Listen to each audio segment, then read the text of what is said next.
김희중 전 청와대 제1부속실장. 네. 어제 오늘 계속해서 화제가 되는 인물입니다. 이 김희중이라는 단어를 검색어 1위로 만든 장본인은 따로 있죠. 정두원 전 의원 스튜디오에 직접 나오셨습니다. 안녕하십니까? 네, 안녕하세요. 저희가 스튜디오에 모시려고 여러 번 했는데 나오신 건 처음입니다. 아니, 저 부르지 않았는데 저는 전국 제1의 방송에 나오고 싶었는데 안 불렀어요. 전화만 한 번인가 두 번 하고. 영광입니다. 저희 작가하고는 얘기 다르네요. 제가 정계 풍운하라고. 네, 그렇게 얘기했었죠. 어제 그저께 폭탄을 근데 하나 던지셨어요. 네. 뭐 던지려고 던진 게 아니라 저는 물어보면 대답합니다. 그러니까 제가 장애인인데 그러니까 말을 돌려서 할 수 있는 능력을 현저히 결여한 장애를 지니고 있어요. 그러다 보니까 물어보니까 있는 대로 얘기하는 거죠.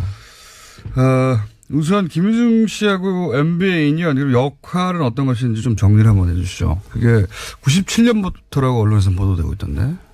그러니까 이제 분신이라고 할 수 있고 네. 움직이는 일정표죠. 그러니까 이제 우리도 국회의원 뭐 이런 거 하면 이제 비서가 있잖아요. 네. 근데 내가 모르는 걸 걔한테 물어봅니다. 야, 어저께 누구 만났지? 야, 1년 전에 이런 일이 있었어? 그때 내가 뭐라 그랬어? 그렇게 물어봅니다. 그렇게 물어보는 사람이 김희중이에요. 첫 번째로 물어보는 사람이. 예, 그러니까 자기보다 자기를 더 잘 알 수가 있는 거죠. 그렇군요. 네. 그 서울시장 시절에도 그러니까 움직이는 수첩으로 수행비서를 그럼 한 거네요. 그죠? 국회의원 때부터 그랬다니까요. 그래서 네, 15년 동안. 그 이명박 서울시장을 사실상 그 컨셉부터 다 만든 게 의원님이라고 저는 알고 있는데. 뭐 과장된 거고요. 그러면 반쯤 만든 걸로 하죠. 네. 반쯤 만든 분으로 알고 있는데 그럼 그때부터 이미 김희중 전 실장을 많이 겪어보고 아시겠네요. 잘. 굉장히 맑고 담백하고 깨끗한 친구입니다. 그러니까 그 엄청난 부자 아닙니까? 그 부자 돈 관리를 하면서 본인은 되게 가난하게 살아가지고 사실은 또 굉장히 생활고를 많이 겪을 정도로 어려웠어요. 그 정도로 돈 문제에 있어서도 굉장히 그러니까 깨끗했다. 돌아가신 부인도 한번 어려워서 헤어졌다가 다시 재결합해가지고 또 이제 어렵게 다시 살아가는 중에 이런 일이 생긴 거죠. 그럼 그 과정 전체 그러니까 대통령 부속실장이 돼서도 그렇게 살림이 폈다거나 혹은 뭐 서울시장 시절도 그렇고 그런 적이 없었단 말이죠. 남의 돈에 절대 손 안 댑니다. 손을 안 댄다. 그럼 이게 이제 그 당시 솔로몬 저축은행 임 회장한테 이제 임 회장이 영업 정지 막아달라고 로비를 전박을 했었죠. 예. 당시에. 예. 그러다가 이제 그 언론 보도를 정리하면 검찰 기소 내용 정리하면 3번 정도에 걸쳐서 1억 8천을 받았다. 예. 예. 그러니까 이제 실수한 거죠. 그때 넘어간 겁니다. 임석한테. 근데 제가 이제 요 기사 그때 당시부터 저는 좀 이상했던 것이 청와대 내부 감찰에서 그러니까 그 솔로몬 저축은행 임회장이면 요주 인물인데 3번이나 만나서 돈을 받는 게 안 걸렸다는 것도 제가 이해가 안 갔었거든요. 돈 주는 사람은 집요하기 때문에 돈 거절하는 것도 사실 굉장히 힘든 일입니다. 저도 뭐 정치하면서 겪어보지만 그러니까 이제 돈 주는 사람이 돈 주겠다고 마음먹으면 별 수를 다 써서 주죠. 제가 이제 또 그럼 이상한 대목을 여쭤볼게요. 더 잘 이해가 안 가는 것은 이상득 전, 당시에 이제 밝혀지기로는 이상득 전 의원에게 3억을, 줬고. 그건 이제 제가 소개해서 준 거죠. 그래서 네. 제가 공범이 된 겁니다. 나중에 무죄를 받았죠. 네. 네. 그 여의도 연구소장부터 교도소까지 다 겪으신 분이에요, 지금. 풍운아. 네. 그런데. 풍운아는 김어준 씨지. 제가 왜 납득이 잘 안 가냐면 이상득 의원에게 직접 줬단 말이죠. 근데 이제 부속실장이 솔로몬 저축은행 영업 정지를 막을 수 있는 사람이 아니잖아요. 어느 정도 그러니까 급하니까 이제 여기저기 뛰어다닌 거죠. 이제 저는 이때 어떤 생각을 했냐면 이게 배달하다가 이게 사고가 났구나 이런 생각을 했었거든요 당시에. 그건 절대 아닙니다. 그러니까 MB께서는 그런 돈을 받는 사람이 아니에요. 돈이 많기도 하지만 대통령이 되겠다. 또 대통령이 되고 나서도 그렇게 사사로운 돈을 받지 않아요. 의원님 모르시는 거 아니에요? 혹시? 또 규모가 그 정도 돈은 또 절대 안 받습니다. 근데 본인이 이렇게 얘기했단 말이죠. 김희중 씨는, 금품을 수수하지는 않았다. 끝까지 부인을 했어요. 이번 일로 자기 이름이 거론된 것에 도의적인 책임을 지겠다고 했지, 내가 돈을, 수수하지는 않았다고 했단 말이죠. 그러니까 돈이 간 건 사실이고, 근데 본인은 수수하지 않았다면, 그 돈을 누군가한테 전달하려고 했던 거 아니냐. 게다가 제가 그때 이제 이게 오래된 얘기지만 그때 당시 이명박 전 대통령에게 굉장히 관심이 많았기 때문에 제가 주의 깊게 본 사건인데, 게다가 이제 김희중 씨가 이제 굉장히 담백하다고 하셨으니까 그런 성격이면 자기가 받았으면 받았다고 하지 않을 거면 이미 잡혔는데. 그러니까 이제 어떨기를 받았는데 그거를 이제 돌려주려고 갖고 있었을 가능성이 높고요. 세 번에 나눠서 받은 거는 얼떨결에 받은 게 아니었습니까? 한 번 받으면 또 그 다음에 또 거절하기 힘들죠. 근데 MB한테 전달하는 거는 제가 아는 MB는 그런 돈은 절대 안 받습니다. MB한테 전달하기에는 제가 그러니까 보기에도 1억 8천은 자범 수준은 아니에요. 자범 수준. 굉장히 이중적인 의미로 말씀하신 것 같은데. 그러니까 저도 이상득 의원에게 3억이 갔는데 이명박 전 대통령에게 1억 8천이 갔다는 건 말이 안 되잖아요. 말이 액수가. 안 되죠. 액수가 말이 안 되는데 그러니까 이명박 전 대통령은 아니고 그런데 영향을 미칠 수 있는 누군가한테 가는 것을 이 분이 배달하다가 결국 본인이 뒤집어 쓴 게 아니냐. 그건 아니고요. 부속실장이면 굉장히 힘이 센 자리라고 볼 수 있고 이제 금감원이나 금감이 이쪽에다가 좀 얘기 좀 해달라. 그런 차원에서 했겠죠. 직접 요건에 관해서는 물어보지는 않으셨죠? 네, 예, 그렇습니다. 근데 본인이 보시기에 그런 정도의 구도로 이루어진 일이 아니겠는가? 네, 그렇습니다. 너무 확대 해석할 필요 없어요.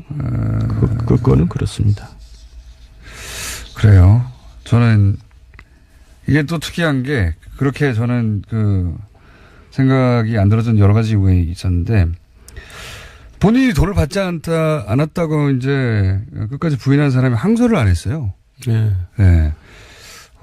보통 뭐 억울하지 않아도 형량을 다투려고 항소를 하는데 이분은 항소를 포기했어요. 더 이상한 것은 제가 당시 기억하기로 검찰도 항소를 안 했습니다. 네.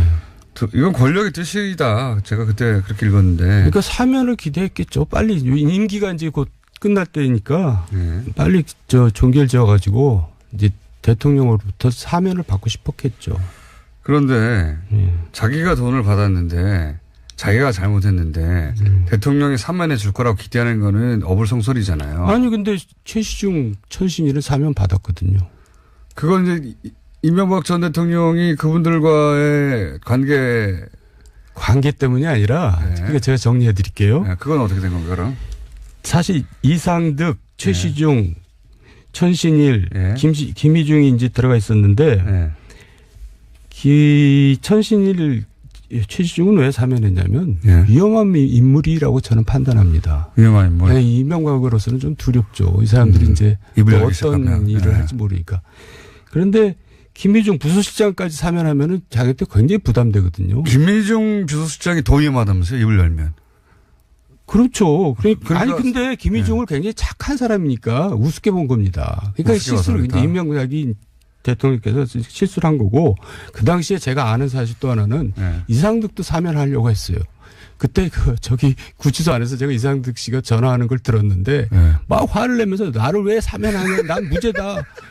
그래서 절대 사면하지 마라. 나는 끝끝내 무죄를 다투고 무죄로 나갈 것이다. 그러더라고요. 그러니까 희중이만 그냥 쏙 뺀 거예요. 희중이가 그 얘기. 만만해서 그랬다? 네, 만만해서. 그러니까 그때 얼마나 상처를 받았겠어요. 근데 그 후로 이제 뭐 어제 얘기 나왔듯이 상가집도 안 오고 꽃도 안 보내고 전혀 돌보지 않거든요. 그러니까 완전히 그냥 바보 취급한 겁니다. 네가 뭐 특별히 할 수 있는 일이 있겠냐 이렇게. 그렇게 착한 사람이거든요.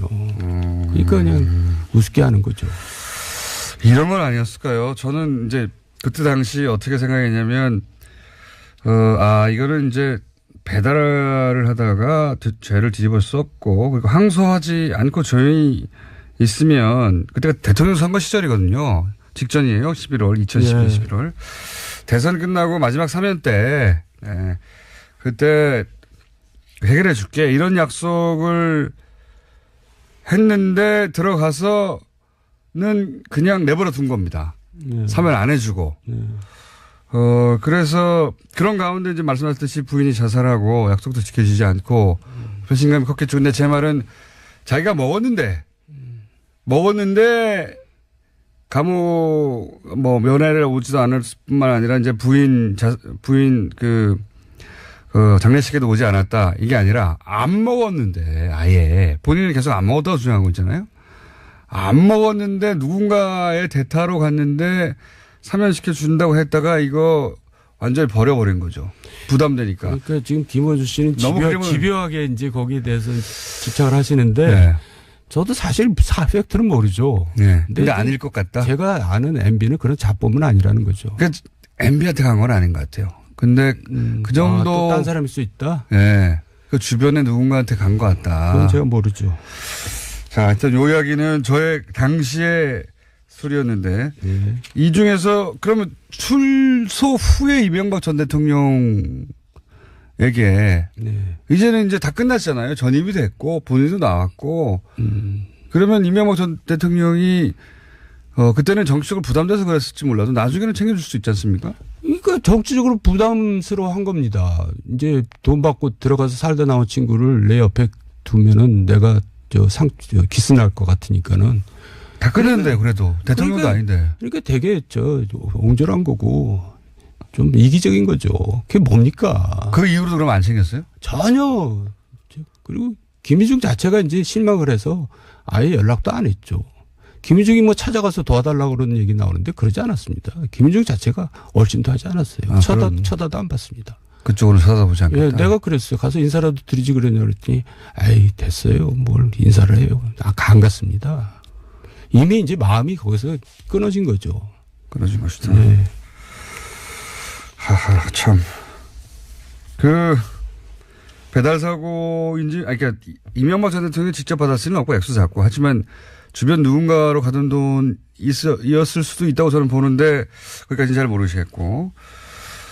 근데 그럼 이 부분은 그 시절부터 97년부터 계속 있었으면 그리고 수첩이었으면 사실상에 그 시절이면 도곡동 땅 문제가 불거졌을 시절부터 다 안다는 거네요, 내용은? 다 알죠. 도곡동 땅, BBK, 다스, 삼성 문제. 2012년까지 계속 있었으니까 내곡동 사저 140억 돌려받은 거 다. 그런 거 다 알 겁니다. 폭탄이네요. 돌려받은 거? 네. 뭘 돌려받은? 내곡동 사저를 돌려받은 아니, 140억, BBK 140억을 나중에 김경준 씨로부터 돌려받은 것. 그런 내용도 다 알고 있겠죠. 바로 모든 전화를 대통령이 직접 합니까? 다 누구 시켜서 하고 그러고 누구 불러라 하고 그러는데 그 흐름을 다 알고 있겠죠. 거의 다 알고 있을 것이다. 네. 특히 대통령 되기 이전 거는 대통령이 아니어서 아주 대통령은 또 많잖아요, 수행이. 네. 근데 이제 그 이전 건 아주 자세히 알고 있겠네요. 대통령 수행은 많지 않습니다. 그래요? 이 김희중 혼자 합니다. 특활비도 안다고 아는 거겠죠, 당연히? 그러니까 이런 특활비 얘기가 나온 거겠죠? 그렇죠. 네. 그 자기가 받은 특활비를 자기가 모르겠어요. 그 특활비 중에 1억을 받아서 지금 제2부속실로 줬다는 거 아닙니까? 제2부속실은 영부인. 네, 가족들 관리하는 곳인데 거기 줬다는 건 영부인이 그 돈을 썼다 이렇게 봐야 되는 거 아닙니까? 물론입니다. 예, 그게 언론에 보도되듯이 명품에 썼는지 어떤지 모르겠지만 개인적인 용도로 썼다고 봐야 되겠죠? 그거는 이제 검찰이 밝혀야 되겠지만 공적으로 썼어도 문제죠. 공적으로 왜냐하면 쓸 일이 있나요? 공적으로 청와대에 쓸 일은 많이 있겠죠. 근데 이제 그 공적으로 써도 그것도 불법입니다. 예, 문제긴 하지만 공적으로 쓸 돈을 부인이 그렇게 받았을까요? 그래서 어쨌다는 겁니까? 아시는 거 있나 싶어가지고요. 저는 거기에 대해서 모릅니다. 그쪽은 모르시고요. 명분 빼기 얘기 나오던데 그것도 좀 너무 억측인 것 같고 검찰에서도 그건 부인했던데요. 확인되지 않았으니까 검찰은 부인하겠죠. 검찰은 말을 하려면 적어도 영수증 명부를 확보해야 말할 수 있을 텐데 특활비가 거의 쓰였는지는 뭐 제껴놓고 혹시 네. 평상시에 명품을 좋아한 거 어떤 그 취향에 대해서는 아십니까 혹시? 김현미 의원인가가 그것 때문에 크게 한번 곤욕을 치렀죠. 예. 뭐 명품 시계를 찼다고. 예, 예. 근데 사실 그게 명품시가 아니었고 모조품이었거든요. 네, 가방은 아닌 것 같아요. 가방은 그러니까 진짜 명품은 좋아하겠죠. 좋아하겠죠. 그 정도면. 근데 네. 이제 일부러 외부에 다닐 때는 또 이제 위장을 하죠. 네. 이제 값싼 걸로 이제 하고 다니고 그러는 거죠. 네. 그건 보통 정치인 고위직들 부인들이 보통 그렇게 합니다. 하여간 그 쇼핑 취향에 대해서 잘 모르시고요. 뭐 그런 거기까지는 화제가 됐길래 한번 여쭤보는 겁니다. 중요하지는 않지만. 뭐 현대그룹 회장 부인인데 취향이야 뭐 굉장히 고급스럽겠죠. 최근에 이 이명박 전 대통령 오랜 측근들이 그 등을 돌리고 있어요. 뭐 김희중 실장이 화제가 됐지만 그 외에도 뭐 다수의 김성호 전 사장도 그렇고 다수의 오래 근무했던 직원들도 그렇고. 네. 이거는 왜 그런다고 보십니까? 원래 인간들이 또 다 그래요. 옛날 워터게이트 사건 때도 보면은 네. 그 당시 검찰 기록 보면은 이제 닉슨 측근들을 부르는데 물어보지도 않는데도 다 부르더라고. 이제 그런 얘기를 하는데 특히 MB는 측근 관리는 진짜 못해요. 어떤 의미에서 그렇습니까? 예, 그러니까 달면 삼고 쓰면 뱉는다는 그런 스타일이겠죠. 그러니까 뭐 좀 어떻게 보면 굉장히 어리석은 거죠. 그 관리를 해야죠. 그러니까 앞으로 입을 열 사람이 더 많겠네요. 본인이 책임져야 될 일입니다. 앞으로도 더 나오겠죠. 저는 이제 이게 더 번질 때가 이제 중요한 부분이 어디냐면 민간인 사찰 부분이라고 생각해요. 아, 본인이 직접 겪으셨죠, 그거는. 네, 제가 1차 사찰 대상인데. 근데 왜 사찰 대상이 되신 거예요? 그때 이상덕 의원에 대해서. 출마하지 말라고. 불출마. 그거 하나입니까? 55인 사건 불출마를 주동한 게 첫 번째고, 또 하나는 이제 제가 도곡동이나 BBK에 대해서는 굴뚝같이 MB 말을 믿었거든요. 예. 그래서 이제 그 당시 국세청이나 검찰에서 만든 엉터리 파일이라고 생각하고 그걸 다 내놔라. 예. 그것 다 파기시키겠다. 그래갖고 제가 이제 그걸 요구를 했는데 너 왜 쓸데없는 짓 하고 다니냐. 이제 저를 오해한 겁니다. 자기를 뒷조사하는 것처럼. 그래서 내가. 그럴 리가 있나요? 서울시장을 만들고 대통령을 만들었는데. 그래서 내가 보고 드리지 않았습니까? 이거 파일들은 다 없애야 됩니다. 나중에 또 엉뚱하게 사용될 수 있으니까. 그런데 그거를 갖다가 이제 한상준이라는 사람이 이제 SD한테 가서 쪼르르 가서 이제 잃는 겁니다. 정도니까 자꾸 요구한다. 네. 그러니까 SD가 이제 그걸 MB한테 얘기했겠죠. 이상덕 의원. 그러니까 MB한테 제가 거의 그 10년 가까이 같이 지냈는데 처음으로 이제 야단을 맞은 겁니다. 1시간 동안. 너 왜 쓸데없는 짓 하고 다니냐. 그래서 저는 왜 야단을 맞는지 좀 몰랐어요. 네. 본인을 도와주겠다고 하는 건데. 도와주겠다고 하는 거고 보고를 한 건데. 지금 와서 생각해 보니까 그런 것들이 다 위험했던 것 같아요. 네. 문제가 있었던 것 같아요. 그러니까 그러지 않았겠어요. 그러니까 당연히요. 제가 순일했던 거죠. 죄송합니다. 오로지 그 이유였어요? 오로지? 그 두 가지 건이 굉장히 결정적인 계기가 됐어요. 그래서 어디까지 당해보셨습니까? 사찰이야 뭐. 저 미행을 시키고 그래가지고 제 주변 이런 얘기를 했어요. 청와대에서. 정도원과 가까운 자들을 씨를 말리겠다. 그래서 제가 이제 청와대에서 그러길래 제가 이제 그렇게 제 주변을 그렇게 괴롭혔거든요. 네. 실제 들으신 얘기예요? 씨를 말려라? 예, 제일 이제 괴롭 당한 사람이 정태근 의원이고 뭐 남경필 의원도 그렇고. 근데 그래서 제가 그렇게 얘기를 했어요. 아, 그럼 나한테 좀 확인을 좀 해라. 나하고 친하지도 않은데 당하면 얼마나 억울하겠느냐. 일단 친한지 안 한지 물어보고 씨를 말려라.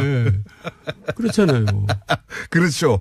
엉뚱하게 씨가 말릴 수 있으니까. 공직사회에서 저 때문에 피해 당한 사람도 많습니다. 승진이라는 문제에서. 예, 저하고 가깝다는 얘기. 어쩌다가 통화 몇 번 했다고. 네. 그래서 씨를 말려라고 해서 무슨 일을 당하셨어요 그때? 저를 이제 그 기피 인물을 자꾸 만드는 거죠. 그래가지고 저 뭐 다 뒤지다가 저한테 또 걸렸어요. 저 미행하다가. 미행하다가 걸린 적도 있어요? 예, 미행하다가 걸려가지고. 국정원이었어요? 아니면 그때? 이제 그때 국정원 직원이었죠. 청와대 파견 나온. 네. 그래가지고 제가 SD한테 이제 항의를 했죠. 네. 어떻게 걸렸습니까? 저도 다녀와서 아는데. 제가 국정원을 한심하게 보는 게 네. 남을 사찰하고 미행하는 것까지는 좋아요. 그게 네. 국정원 일일 수도 있는데 네. 왜 들키냔 말이에요. 그러니까 어떻게 들켰어요 그때? 아니, 접근해 오면 접근해서 들킵니다. 근데. 그렇죠. 네. 그 당시에 이제 또 저에 대한 모든 중상모략, 음해 이런 거를 또 찌라시에 뿌리고 난리가 났는데. 네.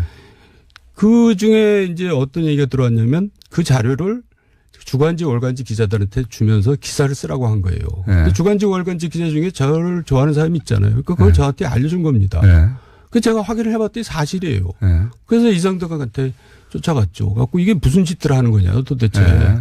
그랬더니 나 이제 이건 도저히 가만히 안 있겠다. 그랬더니 그 이상덕 옆에 이제 그때 다른 국회의원이 있었는데 이상덕 측근 그 국회의원이 그럼 내가 나서서 해결하겠다 해가지고 그거를 이제 그 사람을 내가 뭘 요구했냐면 그 친구를 잘라라가 아니라 그 친구 청와대에 두면 안 되니까 국정원으로 돌려보내라. 그런데 국정원을 못 돌려보내는 겁니다. 그래서 이상덕 의원한테 가서 아니 내 앞에서 분명히 돌려보낸다고 해서 그때 인정하지 않았느냐. 그런데 왜 안 돌려보내냐. 그랬더니 그다음에 정정길 비서실장한테 연락이 왔어요. 만나자고. 그래서 만났더니 그 친구를 돌려보내려고 그랬더니 국정원장이 안 받겠다는 거예요. 그래서 국정원장을 나중에 만날 일이 있었거든요. 왜 돌려보내는데 안 받느냐 그랬더니 이놈이 나를 사찰했어요. 그러니까 심지어는 국정원장이 사찰한 겁니다. 그런 일들이 벌어졌어요. 그러니까 진짜. 미행을 어떻게 잡으셨어요? 궁금한데. 저도 당해본 적이 있어가지고. 저도 잡아본 적이 있거든요. 왜냐면 저하고 가까운 의원 중에 박덕흠 의원이라고 있었어요. 박덕흠 의원이 그때는 사업가였는데 금타 산업훈장을 받았는데 며칠 만에 세무조사를 받은 겁니다. 원래 산업훈장을 받으면 세무조사를 면제받거든요. 근데 세무조사가 들어갔고 엄청나게 고초를 겪었거든요. 그런데 왜 그렇게 됐냐 생각해 보니까는 이제 그 박덕흠 의원하고 저거 잘 만나서 술도 잘 먹고 그러거든요. 그러니까 이제 그걸 미행해서 이제 다 보는 거예요. 나중에 또 드러났지만 또 어떤 사학재단 이사장하는 친구도 있거든요. 그 친구도 저하고 굉장히 가까운 친구인데 그 친구도 엉뚱하게 세무조사 들어가고. 만난 사람들마다 세무조사 들어가는 거예요. 얼마 안 있으면 곧 이제 피해를 입는 거고요. 그리고 그 미행하는 거지 뭐예요. 저는 물리적으로 확인한 적도 있거든요. 그래. 정황을 조합해서 이제 미행을 확인하셨구나. 김어준 씨는 그래도 싸죠. 하도 그냥.